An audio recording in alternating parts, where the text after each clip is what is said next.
welcome back to my channel. If you're new here, I'm Liz. I make new videos every week, taking you through my journey of going vegan while doing things a little extra each time.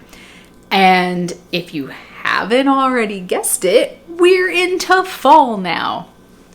My favorite time of year.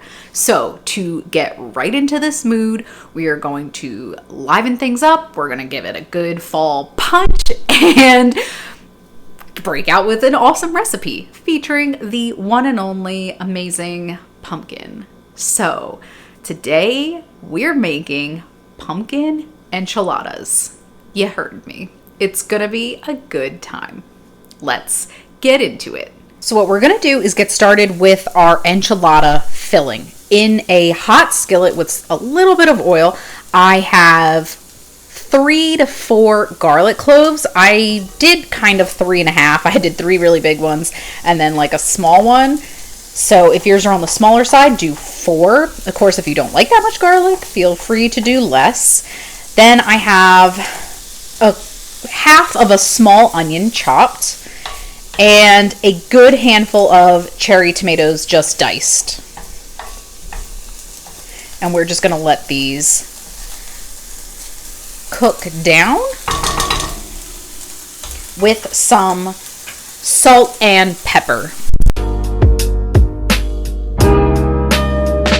Once our tomatoes, onions, and garlic are starting to wilt and soften, but not, burn or anything, we can add a Beyond patty or any kind of beef crumble you would like. And then we just want to brown up that meat till it's golden delicious.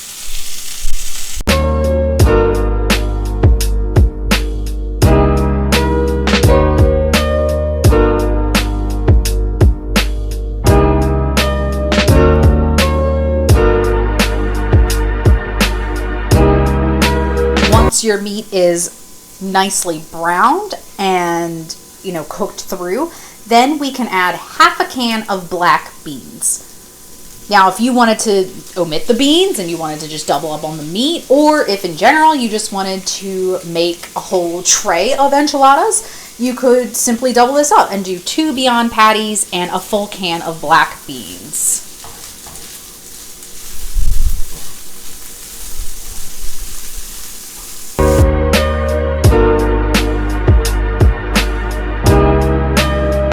Now it's at this point, once everything is mixed and has kind of settled in the pan for a few minutes and melted together, that we can season it. And feel free to use your own homemade taco seasoning. I'm going to just be using a store-bought one. And just kind of season to taste depending on how much you're using. So if you were using probably 2 Beyond burgers or, kind of like a pound of beef crumbles, I would probably use a full packet of taco seasoning. The enchilada sauce is where we're going to introduce our pumpkin and then smother everything in it. So we're going to start with about a third of a cup to half a cup of chicken broth, or I'm using the Better Than Bouillon no chicken base. So we're starting with that. Then we're going to put a few heaping teaspoons of pumpkin puree. Not pumpkin pie filling, just pumpkin puree. About like 4 teaspoons worth, kind of like a third of the can. Then we're going to add about a teaspoon of garlic powder, the smallest pinch of crushed thyme. So honestly, less than a quarter of a teaspoon. A full pinchful of dried oregano. So like about a quarter of a teaspoon. And then another good pinch, more than maybe like half a teaspoon of dried parsley, a teaspoon of ground cumin, and a teaspoon of chili powder. And then we're going to blitz this together in my blender and give it a taste, see if it needs more salt. The Better Than bouillon is pretty heavy on salt, so we'll see if it needs some extra, but it's always good to just start with less and then we can add more.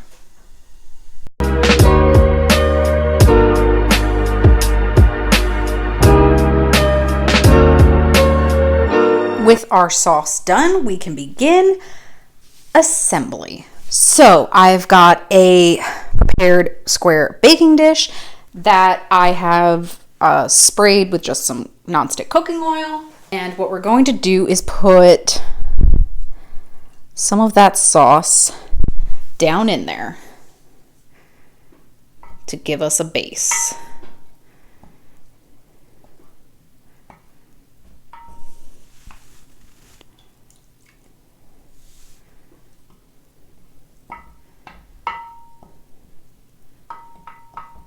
Make sure you get it along the corners and the edges. And now we can assemble our enchiladas.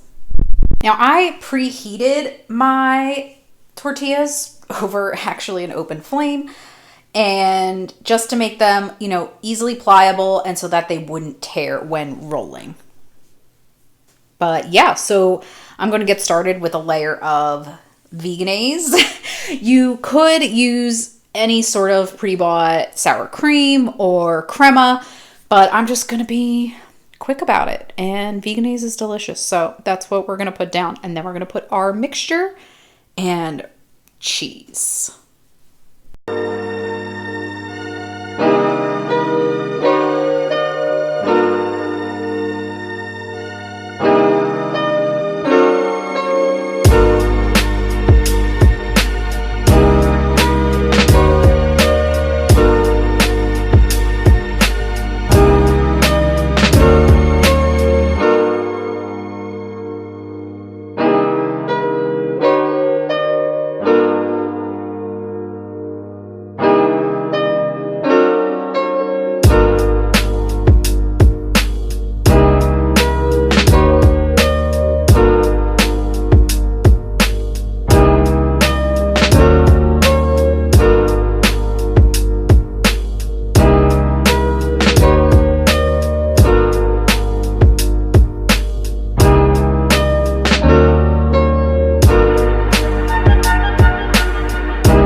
Once your enchiladas are assembled and sauced up, you want to cover the dish with aluminum foil and put them into a preheated oven at 350 degrees Fahrenheit for 20 minutes and then check on them, but probably around a total of 30 minutes to warm through.